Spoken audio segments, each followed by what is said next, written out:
So yeah, basically they turned up at 1 and then they ended up messing us about. The hotel were absolutely fantastic. I'm gonna look at the positive side pretty soon because I need to thank Travelodge at Brent Cross. I don't care if anybody else says anything bad about them. We haven't had that experience. Anyway, getting back to the story. So the guy turned up, he'd had to go from Sheffield all the way to London, and obviously he was finishing his shift back at Sheffield. We respected that, but we didn't find out until after being driving for hours and we only had like 30 to 40 minutes left that he couldn't take us home. He was supposed to have taken us to our hometown, which was half an hour to an hour away from Sheffield, depending what part of Sheffield. Now, I've realised it doesn't sound far to people who live down south, who live near London or are Londoners, yeah? But it does to northerners because everything's nearby, everything's quick, and it doesn't take a lot of travel. We don't need the tube, we don't need to take taxis, we take our own cars everywhere, don't have congestion.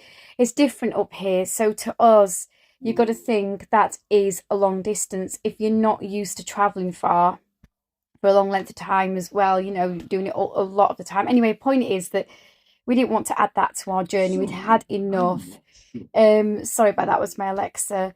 But anyway, the guy let us know we had to respect it. He'd finished his shift. He said, "Oh, it's all too late." Well, why didn't he come earlier? He was 2.5 hours late.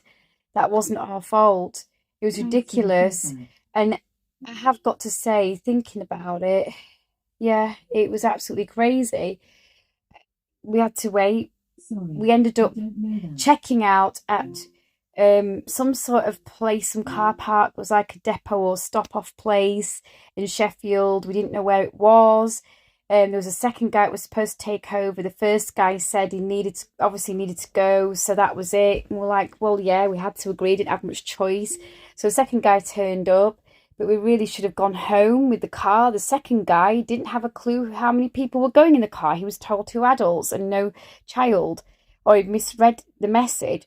So his cab wasn't big enough for my son to fit in, only my husband and myself and himself. So that ruined things. So with that in mind, they then had to, I don't know, he and my husband had to get their heads together and work something out. The AA ended up getting us a taxi that did arrive quickly. That was great. That was unusual for what we're used to. The taxi driver got us home, but then when we're driving for about 20 to 30 minutes, the second AA guy that was taking the car home separately, he was supposed to be following us and didn't. He phoned my husband up on a private number. He wasn't actually a company, it was part of the AA. I'm going to go on to the next video.